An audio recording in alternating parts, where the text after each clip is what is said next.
ಪರಮೇಶ್ವರನ ವರಪುತ್ರರಾದಂತಹ ಪೂಜಾ ರತ್ನವರಿಗೆ ನಮಸ್ಕಾರ. ನಮಸ್ಕಾರ ಗೌಡ್ರಿಗೆ ನಮಸ್ಕಾರ. ಗೌಡ ಶನಿ ಇಲ್ಲದಲ್ಲ. ನಮಸ್ಕಾರ ನೀವ ನಮಸ್ಕಾರ. ಏನು ಬಹಳ ದಿನಗಳಿಂದ ಅಮ್ಮನ ದರ್ಶನಕ್ಕೆ ಬಂದಿದ್ದಿಲ್ಲ. ಊರಲ್ಲ ಇದ್ರು ಅಥವಾ ಬೀಗರೂರಿಗೆ ಹೋಗಿದ್ರು. ಹಾಗೇನಿಲ್ಲ ಪೂಜಾ ರತ್ನವರೇ, ಬೆಂಗಳೂರಿನಲ್ಲಿ ಓದ್ತಾ ಇದ್ದ ನನ್ನ ಮಗಳು ಪ್ರೇಮ ತನ್ನ ಓದು ಮುಗಿಸ್ಕೊಂಡು ಬಂದು ಒಂದು ವಾರವಾಯ್ತು.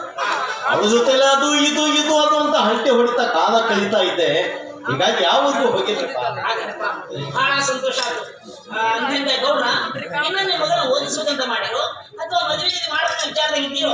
ಜರತ್ನವ್ರೆ, ನಾನು ನಮ್ಮ ಶಾರದಾ ಅದೇ ವಿಚಾರ ಮಾಡ್ತಾ ನಿಂತಿದ್ದೀವಿ.